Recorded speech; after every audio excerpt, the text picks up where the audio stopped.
Quelles sont vos prétentions salariales?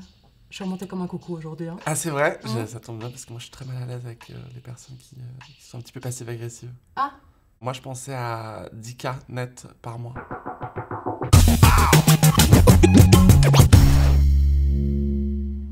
Bonsoir. bonjour. Oui, bonjour. Alors, je prends votre CV. Vous êtes monsieur Lopin Tristan. C'est moi. Formidable. C'est pas votre premier entretien d'embauche? Non.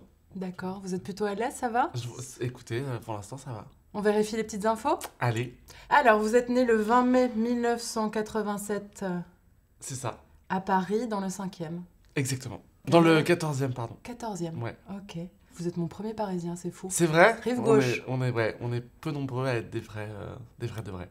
J'imagine que vous êtes d'accord de quitter Paris pour certains boulots. Bah, Mais- ça dépend vraiment du poste, hein, parce que... Enfin, ouais, non, c'est pas un projet que j'avais de quitter Paris. Vous avez le permis? J'ai le permis, Ah. depuis récemment, ouais. Ok, très bien. Alors, parlez-moi de vous, en quelques mots. Eh ben écoutez, moi je suis très sociable, donc j'aime travailler avec les gens de manière générale. Le travail d'équipe, ça se passe bien, parce que tant que c'est professionnel, mais par contre, dès qu'on sort de la salle de réunion, vraiment, je peux les emplafonner, quoi.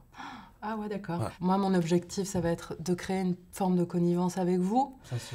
Mais cette relation, je peux pas la créer toute seule. Donc, il me faut quelqu'un de proactif. Évidemment. Voilà, Et très bien. C'est tout à fait mon profil, hein, Ok, vraiment. quelles sont vos prétentions salariales? Je suis remontée comme un coucou aujourd'hui. Hein. Ah, c'est vrai? Mhm. Ça tombe bien, parce que moi je suis très mal à l'aise avec les personnes qui sont un petit peu passives-agressives. Ah, vous trouvez? Bah, je le sais. C'est que je Vous suis le- mal à l'aise avec les gens passifs-agressifs. En même temps, c'est quand même une question importante, vous pensez pas? Les prétentions salariales? Mhm. Bah, bien sûr, mais je pensais l'avoir indiqué sur mon CV. Ce serait bien de me le dire en vrai. Très bien. Et ben, moi, je pensais à 10K net par mois. D'accord, très Voilà. bien. Enfin, il me semble que c'est ce que je vaux, du coup. Ok, intéressant. Vous travaillez en ce moment? Je suis en train de terminer un spectacle d'humour que Ah. je joue. Un artiste. Et ouais, mais un bon spectacle, hein. C'est quoi un bon spectacle? Bah, c'est un spectacle drôle, du coup, parce que c'est un spectacle d'humour. Ça parle de quoi? Ça parle de mes névroses et de la dépression. Donc c'est vraiment tout ce qui me correspond, quoi. Tout ce qui traduit vraiment qui je suis, quoi. Ça a l'air hilarant. C'est surprenant. Mais c'est drôle, hein, vraiment. J'ai eu 3T dans Télérama, donc... Ah, parce que je comprenais pas du tout pourquoi vous me parliez sur votre CV des neveux de Michael Jackson, en fait. Des neveux de Michael Les Jackson. 3T? Les 3T. Ah non, c'était... ouais, c'est pour... Excuse-moi, j'avais pas la ref, mais très drôle. C'est rapport aux 3T dans Télérama. C'est une presse, c'est de la presse. Un article de presse, ok, très bien. Est-ce que vous pouvez m'en dire un tout petit peu plus sur le contenu de votre spectacle? Et bah écoutez, je l'ai écrit pendant le premier confinement, où j'étais seul chez moi. En Après, télétravail? Bah du coup non, j'étais vraiment dans l'écriture de ce spectacle. Après 2 ruptures amoureuses et une petite dépression. Et du coup je pouvais pas voir ma psy, donc j'ai écrit en fait, j'ai couché sur le papier. Et après je demande aux gens de payer pour écouter ce que j'ai à dire. Puis j'ai mis 2-3 vannes pour dire que c'était pas complètement une thérapie, quoi. Ça comporte un risque quand même de parler de sujets tabous comme ceci? Bah ouais, mais ça marche bien, donc tant mieux, hein. Mais oui, c'était un risque au début, bien sûr. J'ai eu un peu peur des retombées, mais finalement, ça a bien marché, donc voilà. J'espère qu'il va m'arriver d'autres emmerdes pour en écrire un 3e, quoi. Peut-être chez vous, grâce à ce Vous travail. pensez? Ça me paraît être... ouais, j'ai l'impression qu'on est sur une bonne lancée, en tout cas. C'est intéressant parce que moi, dans mon domaine des ressources humaines, je vais questionner mes candidats et il faut que je trouve les questions justes pour à la fois les questionner en profondeur, mais ne pas entrer dans quelque chose d'impudique. Ouais. Comment vous faites, vous, votre limite entre ce que vous devez garder pour vous et ce que vous partagez avec le public, ce que vous racontez? Bah, je pense que ça se fait quand on arrive à prendre du recul. Quand on parle de sujets aussi personnels, il faut avoir du recul pour que pour que ça puisse parler au maximum de gens. Donc ça reste que ça puisse pas passer pour une forme de thérapie où juste la personne déblatère ce qu'elle a à raconter. Donc j'essaie de le traiter de manière aussi universelle possible. Et c'est des sujets qui restent de toute façon universels. Enfin, la dépression, les névroses, etc. C'est des sujets assez... j'ai l'impression qu'on n'en parle pas, ou peu, mais que ça touche tout le monde. Donc c'est ça, c'est subversif en quelque sorte. Exactement, c'est le mot que je cherchais. Moi, j'imagine que dans une entreprise, ce qui est bien, c'est aussi que tout le monde se remette en question. Aussi bien les employés que les... C'est noté. Voilà. Alors du coup, on va passer aux qualités et aux défauts. Alors depuis peu, pour détendre les futurs collaborateurs, on met en place un nouveau protocole. C'est une grande idée de mon N+1. On va inverser les rôles. Ah. Je vais essayer de vous faire découvrir les qualités qu'on demande chez nous, au sein de l'entreprise, en vous les faisant deviner en mimant. Ah. Voilà, c'est une façon d'apprendre à se connaître de manière conviviale. Très bien. Ou humiliante, voilà. Vous allez pas pleurer? Je vous cache pas que ça me rend très heureuse. Ben, ça se voit. Waouh. Grosse vie de merde. Très bien, on va commencer. J'en prends une au hasard. Eh ben, c'est parti.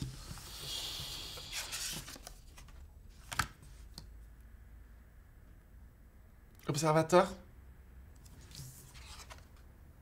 J'avais vu la carte, du coup, ouais. Peut-être qu'on va en prendre une autre. Parce que vous étiez très mauvaise, hein, mais... Je me mets dans votre peau, du coup, hein. C'est pour ça que je suis un peu désagréable.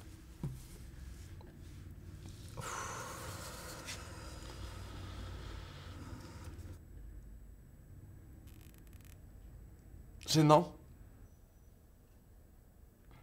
Excusez-moi, j'ai l'impression d'être dans un mauvais film français, du coup, Le stress. L'angoisse. La constipation. Comme tous les jeux, c'est mieux de jouer avec quelqu'un qui sait jouer, quoi. Ben, je fais ce que je peux, hein. Je suis pas comédienne, moi, ok? J'ai bien compris. Je sais pas, peut-être qu'il faut faire passer quelque chose dans le regard. Ouais. Allez. Peut-être mimer quelque chose avec vos bras. La vision. Baisser ses lunettes. C'est très peu clair, hein. Bon, bah voilà. Curieux. Ça, c'était la curiosité. Ok. Allez, on prend une autre carte. Faut pas se laisser abattre, hein. Je crois que c'est vraiment...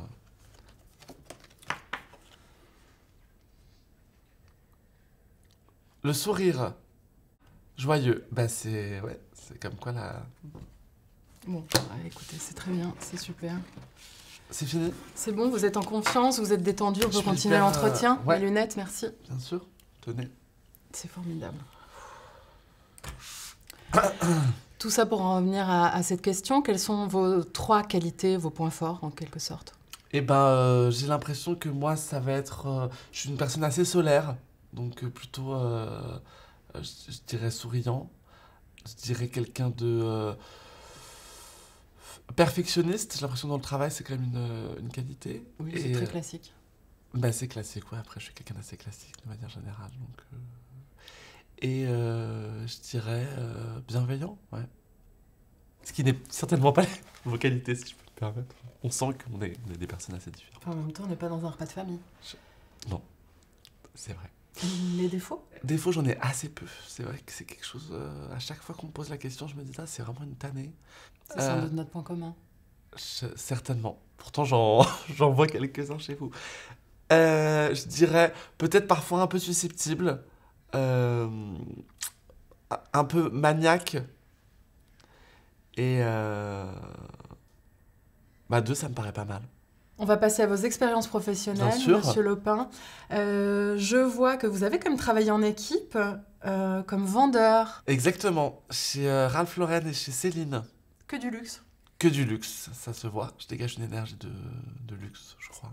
Enfin, je suis pas dans la fast fashion, personnellement. D'accord. Contrairement à... C'était un vrai choix, ça? Votre achat de chemise. C'était un vrai choix de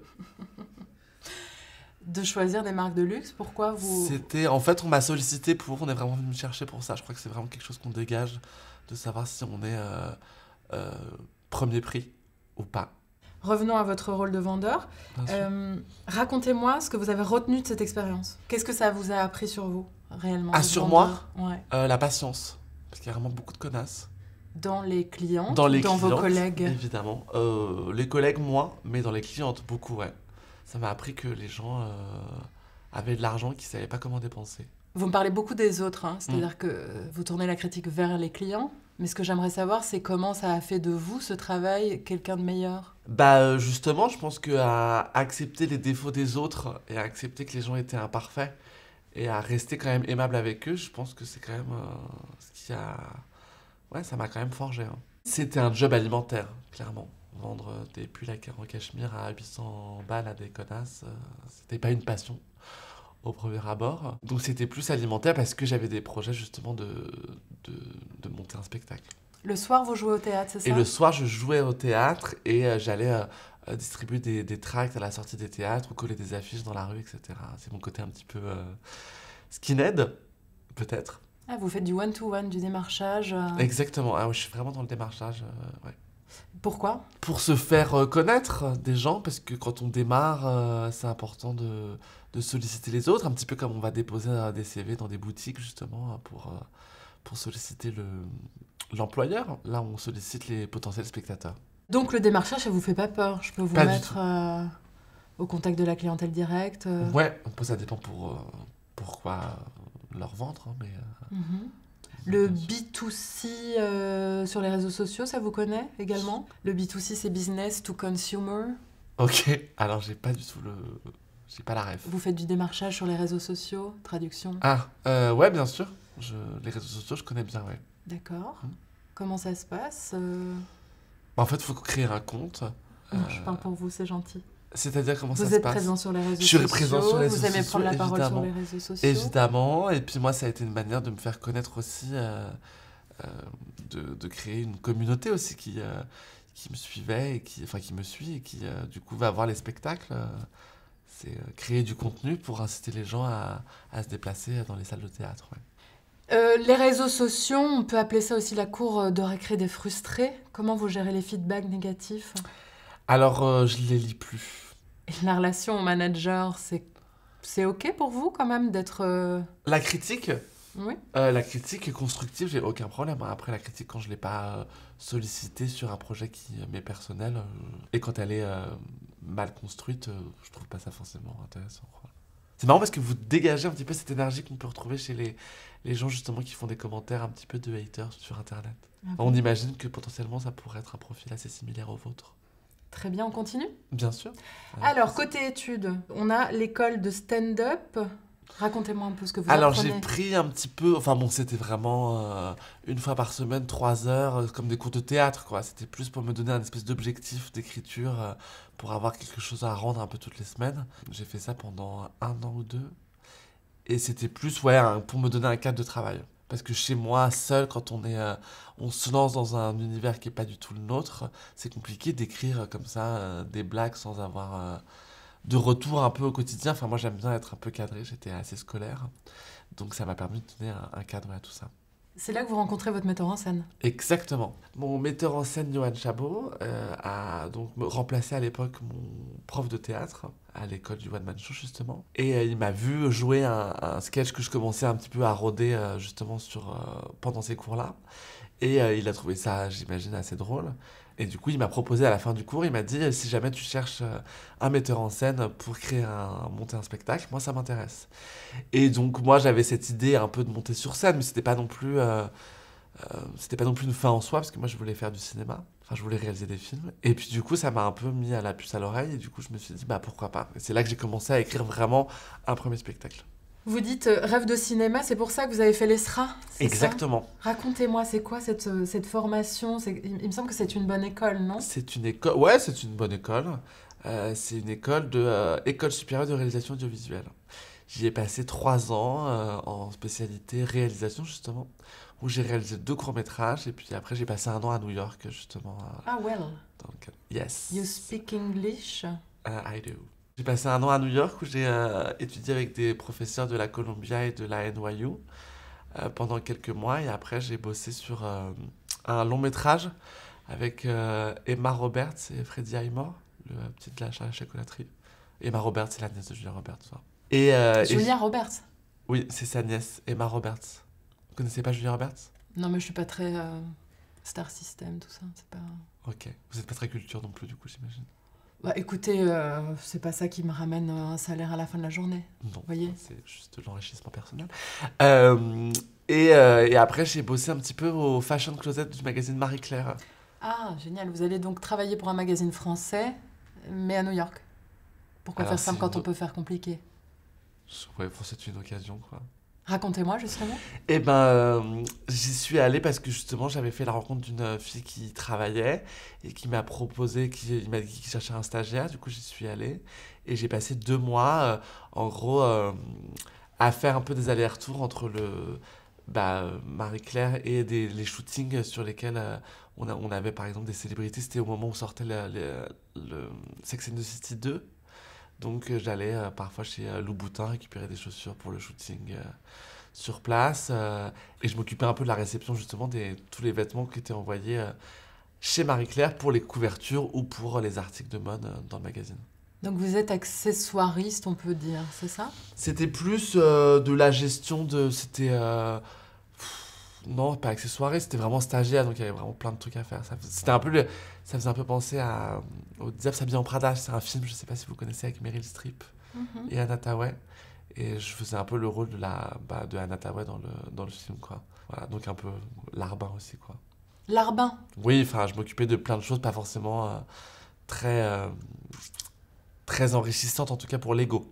Bah, En même temps, vous êtes au service de la collectivité, ce qui peut être pas mal aussi, hein. Il en faut. Évidemment, mais j'étais pas payé non plus, quoi, donc c'était quand même beaucoup de travail pour... Oui, parce que je vois, alors là, je vous perds, mais je vois Fat as Brooklyn. Ouais, c'était le surnom que m'avait donné ma boss, parce que je vivais à Brooklyn, et que j'ai toujours eu des faces assez rebondies. Donc Fat As Brooklyn, ça veut dire le gros cul de Brooklyn. Bah, c'est vrai que ça créait pas forcément un espace de travail serein. C'est pas toujours évident. Qu'est-ce que vous avez appris dans cet environnement qui pouvait être... Hostile. Qu'est-ce que j'ai appris? Franchement, j'ai pris beaucoup de plaisir parce que c'était drôle, parce que c'était vraiment une parenthèse dans ma vie. Je savais très bien que je voulais pas travailler dans la mode ni rien. Mais que avant de partir à New York, je me souviens que j'avais dit ah, c'est trop fou de partir là-bas. Ça serait dingue d'aller bosser chez Vogue ou quoi. Et bon, c'était pas Vogue, c'était Marie-Claire. Mais du coup, c'était drôle. Et puis j'allais tous les matins dans cette tour un peu diamant au-dessus de Central Park. Du coup, j'avais la vue sur Central Park. Il y avait un truc de rêve américain un peu. Puis je rentrais chez moi le soir. Et c'était l'année où ils ont sorti la chanson Empire State of Mind de Alicia Keys et Jay-Z. Je sais pas si vous connaissez ces deux chanteurs. Et du coup, je rentrais chez moi avec ça dans les oreilles. Il y avait quand même un truc vraiment d'accomplissement. C'était chouette. Comment la transition se fait entre cette mission d'accessoiriste et la casquette de costumier? En fait, j'ai rencontré à New York une fille qui bossait sur des films en tant que costumière en France. Et elle m'a proposé de bosser sur un long métrage qu'elle allait se tourner avec Tahar Rahim et Michael Lonsdal, d'Ismaël Ferrouki, qui s'appelle Les Hommes Libres. Et donc ça s'est fait comme ça en fait. Et après j'ai enchaîné un peu les projets où j'étais costumier. Et après j'ai fait des courts-métrages sur lesquels j'ai rencontré justement Bérangère Krief, qui est une comédienne, humoriste, et c'est elle qui a commencé à me souffler l'idée de monter sur scène. Elle a lu des textes que j'écrivais sur un blog de potes où je racontais un peu où je crée un peu des chroniques amoureuses, et elle m'a dit ah, avec ton tempérament et ton écriture tu devrais monter sur scène. Et c'est comme ça que l'idée a commencé à germer. Est-ce que vous diriez qu'en étant sur scène, vous êtes à l'endroit qui semble le mieux pour vous? Vous avez trouvé votre place sur scène, c'est une évidence? Alors à la base c'était pas forcément une évidence, c'est juste que moi du coup je voulais être réalisateur, je voulais raconter des histoires, et je me suis dit peut-être que c'est un autre moyen de raconter des histoires, et comme j'avais le sentiment que réaliser des films ça allait être un parcours semé d'embûches, je me suis dit là au moins si je monte sur scène, que j'écris, que c'est moi qui écris, que c'est moi qui joue, si ça marche, ça sera grâce à moi, et si ça marche pas, au moins, je pourrais en prendre qu'à moi. Alors que là, j'avais l'impression que ce projet que j'avais en tête ne voyait pas le jour, parce que c'était trop dépendant de trop de gens et du bon vouloir de trop de gens. Ouais, du désir de l'autre, un peu comme dans cette situation. Exactement. Vous vous sentez à l'aise sur scène? Et quand je suis monté sur scène la première fois, oui, j'ai vraiment eu ce truc de me sentir à ma place, qui a rarement été mon cas dans la vie de manière générale. C'est-à-dire? C'est-à-dire que j'ai souvent eu beaucoup d'angoisse à l'idée d'aller même sur des tournages ou au travail, quand j'ai pu être vendeur aussi, je me disais toujours, c'est un stress parce que je me sens pas légitime. Enfin, c'est pas que je me sens pas légitime, c'est que je me sens pas heureux là-dedans. Et que là, j'avais le sentiment que c'était une source de stress énorme, mais qu'en même temps, j'avais le sentiment d'être à ma place. Comment vous gérez du coup les endroits, parce que vous me dites que vous êtes quand même quelqu'un d'anxieux et de stressé, comment vous faites pour gérer ces moments-là? Et ben, justement, je pense que comme je suis quelqu'un d'anxieux, j'aime me confronter aux situations qui sont un peu anxiogènes pour justement apprendre à mieux les gérer. Comme j'ai toujours eu beaucoup de mal avec le regard des autres et que j'ai fini par faire un métier dans lequel je suis seul sur scène face à parfois plusieurs milliers de personnes. Donc je pense que j'ai une capacité à me confronter à mes peurs. Vous avez d'autres activités à me signaler? D'autres activités à me signaler, j'ai tourné dans une série avec une série de Jamel Debbouze et Mohamed Hamidi qui va sortir sur Canal+. Mhm. Voilà, je sais pas si vous connaissez ces gens, mais c'est des gens que Non, mais bah, bon, vous regarderez moi ce qui sûrement. m'intéresse c'est ce que vous faisiez quoi. Et ben j'ai joué dans cette série-là qui va sortir de 12 épisodes. C'est sur un équipage d'avion d'une compagnie low cost et c'est que des bras cassés. Donc c'est vraiment Vous faites partie des PNC? exactement, je suis même chef de cabine dans la Hmm. série et c'est que des bras cassés. Donc c'est vraiment une comédie. Comment s'est passée cette expérience? C'était très chouette. C'est des gens, Mohamed et Jamel, qui sont très gentils, très bienveillants et qui sont arrivés à me pousser dans mes retranchements, mais en restant bienveillants. Et du coup, c'était très agréable. C'était un gros tournage de 8 semaines, plus la préparation, etc. Donc c'était quand même très long. On tournait loin de Paris. Et puis c'était un, un tournage en public. Donc il y avait comme une sitcom en fait. Enfin, c'était une sitcom. Donc il y avait toujours ce truc de trouver des nouvelles blagues constamment. Et donc c'était une vraie mise en danger perpétuelle. Donc il y avait un truc très challengeant. Donc il y avait de l'improvisation? Il y avait de l'improvisation, ouais. C'est ça qui vous a poussé dans vos retranchements? Ouais, et puis c'était aussi de créer un personnage qui pouvait être un peu proche de ce que je peux dégager aussi dans mon travail déjà sur scène, etc. Mais qui était quand même très différent de moi aussi. Et donc de créer ce personnage-là avec ce que eux avaient en tête, ce que moi je pouvais leur offrir. Il y a un truc, c'est une manière de travailler qui était différente et que j'ai trouvé très enrichissante. Ouais. Alors, j'en ai bientôt fini avec vous. Ouais. On va plutôt parler en général de votre carrière. Avec le recul, quel a été le plus compliqué finalement? Le plus compliqué, j'imagine que c'est comme pour tout le monde, quand on commence à être connu dans un certain domaine, de d'arriver à montrer que c'est possible ce qu'on voit ailleurs. Donc moi c'était l'humour et je pense que il faut savoir faire les bons choix pour pas être catalogué en fait. Mais c'est comme dans tous les domaines, j'imagine, qu'on est rapidement mis dans une case. Et moi c'est ce que j'ai essayé de faire dès le début, de me dire il faut absolument qu'on me mette pas que dans une seule case, quoi. D'essayer d'ouvrir le champ des possibles. Et je pense que c'est quand même le plus compliqué de manière générale pour tout le monde. Si je vous disais que je suis un génie et que je peux exaucer votre rêve sans me frotter. Euh, c'est con parce que vraiment, vous dégagez tellement de chaleur humaine qu'on a vraiment envie de se rapprocher. Comment? Pardon, non, c'est une anecdote. Je dirais, bah moi j'ai toujours voulu être réalisateur, donc je pense que ce serait de me permettre de réaliser des films. Très bien. Ce serait quoi jusque-là la chose, ça peut être professionnel ou privé, dont vous êtes le plus fier? Je pense que justement, c'est d'être arrivé à monter cette idée de spectacle, que ça ait marché et qu'aujourd'hui je puisse en vivre bien, confortablement alors que c'était un projet que j'ai monté seul, en me faisant confiance et que ça n'a pas été souvent que je me suis fait confiance, donc ça donne envie d'aller encore plus loin. Je sais pas si c'était une surprise parce que j'ai l'impression enfin, je me suis quand même fait assez confiance pour le faire, donc c'est que j'y croyais quand même un tout petit peu. Mais je pensais pas que ça irait aussi loin, en tout cas. Donc c'était une surprise en ça, en voyant des gens que j'ai pu admirer plus jeunes et qui aujourd'hui savent qui je suis et qui trouvent que mon travail est chouette. Ça, c'est une vraie récompense, ouais. Je crois que j'ai tout. C'est vrai. Vous avez des questions pour moi? Bah écoutez, non, mais j'espère qu'on arrivera à trouver un terrain d'entente financier, en tout cas. Si jamais on était amené à travailler ensemble, évidemment. Oui, bon, après, je vous cache pas que quand bien même vous seriez un candidat formidable, si votre salaire est hors sol, c'est ciao. Ben évidemment, mais ça, il n'y a pas de problème parce que bah, je passe d'autres entretiens. Donc, Merci beaucoup, monsieur avec Lepin. plaisir, merci à vous. Merci de votre sourire. Vous faites entrer le candidat suivant? Évidemment, je vais l'avertir. Bonne journée. Au revoir.